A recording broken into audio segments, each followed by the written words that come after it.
Breaking news দর্শক বন্ধুরা, অন্তর্বর্তীকালে সরকার doctor Yunus তিনি পদত্যাগের সিদ্ধান্ত নিয়ে ফেললেন। তিনি বললেন প্রধান উপদেষ্টা ডক্টর মোহাম্মদ ইউনূস পদত্যাগ করে চলে যেতে পারেন। এর ডক্টর ইউনূসকে তার দায়িত্ব থেকে সরে যেতে বলা হবে। ডক্টর ইউনূস সরে যাবেন। নতুন সরকার গঠিত হওয়ার দিকে বাংলাদেশ যাচ্ছে, সেখানে যদি আমেরিকা এবং ভারত হস্তক্ষেপ করে সেই ঘটনাই কি ঘটতে যাচ্ছে? শেখ হাসিনা তো বিদায় ঘটেছেই, এখন খালেদা জিয়াকে রাজনীতির মাঠ থেকে সরিয়ে দিতে হবে। খালেদা জিয়া আর দেশে ফিরতে পারবেন কিনা, -2 ফর্মুলার দিকে যাচ্ছে কিনা দেশ আবারও।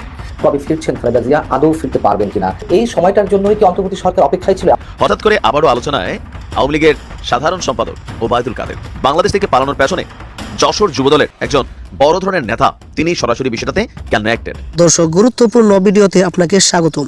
দর্শক, আজকের এই ভিডিওতে বেশ কয়েকটি গুরুত্বপূর্ণ ভিডিও ফুটেজ নিয়ে হাজির হয়েছি। এমনকি দর্শক, আজকের ভিডিওর শুরুটা থেকেই বুঝতে পেরেছেন আজকের নিউজটা কতটা গুরুত্বপূর্ণ হতে চলেছে। এমনকি দর্শক, আজকের নিউজে কি ধরনের ভিডিওগুলো আপনারা দেখতে চলেছেন। তো দর্শক, যারা এই ভিডিওটি প্লে করেছেন তাদের উদ্দেশ্যেই বলবো, না টেনে সম্পূর্ণ ভিডিওটি মনোযোগ সহকারে দেখবেন, তাহলে বিস্তারিত বিষয়গুলো আপনারা বুঝতে পারবেন। তো দর্শক, চলুন কথা না বাড়িয়ে আমরা মূল ভিডিওটি দেখে আসি। তার আগে আমার চ্যানেলে নতুন হলে চ্যানেলটিকে সাবস্ক্রাইব করে রাখবেন এবং পাশে থাকা বেল বাটনটি বাজিয়ে দিবেন পরবর্তী ভিডিওর আপডেট পাওয়ার জন্য। এমনকি দর্শক, একটি লাইক দিয়ে দেখতে থাকুন সম্পূর্ণ ভিডিওটি। ব্রেকিং নিউজ দর্শক বন্ধুরা, অন্তর্বর্তীকালে সরকার ডক্টর ইউনূস তিনি পদত্যাগের সিদ্ধান্ত নিয়ে ফেললেন। তিনি বললেন যে এই বৈষম্য বিরোধী ছাত্র আন্দোলনকারীরা কিংবা সমন্বয়ক বা সাধারণ শিক্ষার্থীরা যে বাজারা আছে, এদের ভিতরে ভাই ক্ষমতার লোভ ঢুকে গেছে, কিংবা এরা বর্তমান সাধারণ শিক্ষার্থী নয় এবং প্রতিটি প্রতিষ্ঠানে কিংবা প্রতিটি পদক্ষেপে এদের আবির্ভাব আছে, কিংবা এদের জিজ্ঞাসা না করে অন্তর্বর্তীকালে সরকার যে বা যারা আছে তারা যদি কোনো সিদ্ধান্ত নেয় রাষ্ট্রের ক্ষেত্রে কিংবা দেশের ক্ষেত্রে, তাহলে এটা তারা মানতে নারাজ। মানে তারা চায় প্রতিটি সিদ্ধান্তের ভিতরে সমন্বয় কিংবা এই আপনার সাধারণ শিক্ষার্থীদের অনুমতি নিয়ে প্রতিটি পদক্ষেপ নেওয়ার জন্য। এটার জন্যই অন্তর্বর্তীকালে সরকার মানে প্রধান ডক্টর ইউনূস তিনি বলেন যে আমি আর থাকতে চাই না, আমাকে তোমরা রেহাই দাও, আমি আমার নিজ ব্যবসা প্রতিষ্ঠানে ফিরে যেতে চাই এবং তোমরা নতুন কাউকে অন্তর্বর্তীকালে সরকার কিংবা আপনার উপদেষ্টা হিসাবে তোমরা খুঁজে নাও। তো ডক্টর ইউনূস আসলে হঠাৎ করে কেন আজকে এই ধরনের ঘোষণা দেন? অন্তর্বর্তীকালীন সরকার এক ধরনের অবৈধ সরকারে রূপান্তরিত হয়েছে। এই অবৈধ সরকার কতদিন আর ক্ষমতায় থাকবে, এই প্রশ্ন যখন ভারতের তরফ থেকে আমেরিকাকে করা হয়, তখন জ্যাক সুলিভান বলেছেন যত দ্রুত সম্ভব ডক্টর ইউনূসকে তার দায়িত্ব থেকে সরে যেতে বলা হবে। ডক্টর ইউনূস সরে যাবেন, ডক্টর ইউনূসকে সরিয়ে নেওয়া হবে।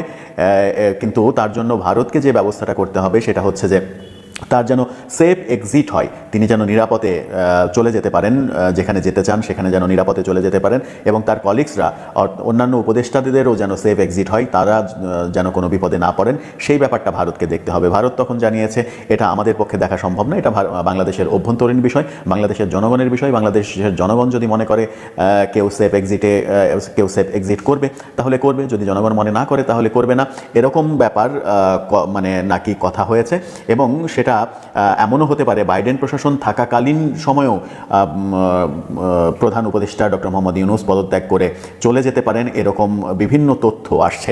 বাইডেন প্রশাসন যদি শেষ পর্যন্ত তারা থাকা অবস্থায়, তারা তো আর মাত্র 10-11 দিন আছে, সেই 10-11 দিনের মধ্যে বাংলাদেশে কি নাটকীয় কিছু ঘটবে? সংবিধানের দোহাই দেওয়া হচ্ছে, সংবিধান যে তত্ত্বাবধায়ক সরকার ফিরে এসেছে, অন্তর্বর্তীকালীন সরকার ব্যবস্থা অবৈধ ব্যবস্থা, সেই অবৈধ ব্যবস্থায় আগামী নির্বাচন হতে পারে না, আগামী নির্বাচন তত্ত্বাবধায়ক সরকারের অধীনেই হবে। আমেরিকার তরফ থেকে বলা হয়েছে ঠিক আছে, তত্ত্বাবধায়ক সরকার গঠিত হবে, নতুন করে গঠিত হতেই পারে, তবে সেই তত্ত্বাবধায়ক সরকারের প্রধান শেখ হাসিনা হওয়া যাবে না। আমেরিকা সেই জায়গায় না করেছে, শেখ হাসিনা হওয়া যাবে না, তৃতীয় কোনো ব্যক্তি তাকে তত্ত্বাবধায়ক সরকারের প্রধান করে নির্বাচন করতে হবে, যেন নির্বাচনটা যোগ্য একজন ব্যক্তির অধীনে সম্পন্ন হয়। তাহলে কি ডক্টর ইউনূস অধ্যায় কিংবা বর্তমান উপদেষ্টা পরিষদ অধ্যায় পরিসমাপ্তির দিকে যাচ্ছে? জ্যাক সুলিভান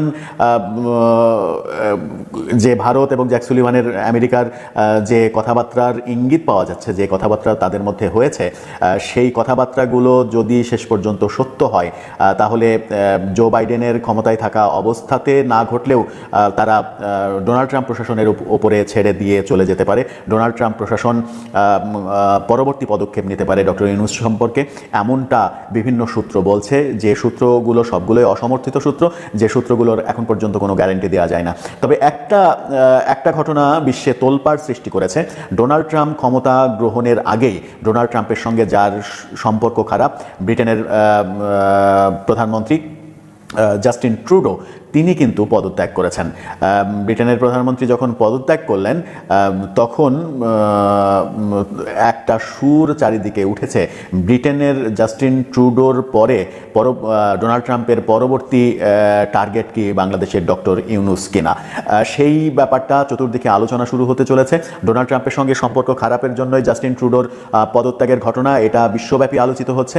এদিকে ডক্টর ইউনূসের সঙ্গে ডোনাল্ড ট্রাম্পের সম্পর্ক যেহেতু ভালো নয়, খারাপ, সেহেতু ডক্টর ইউনূস পরবর্তী টার্গেট হতে পারেন ডোনাল্ড ট্রাম্পের, এমন আলোচনাও তৈরি হয়েছে।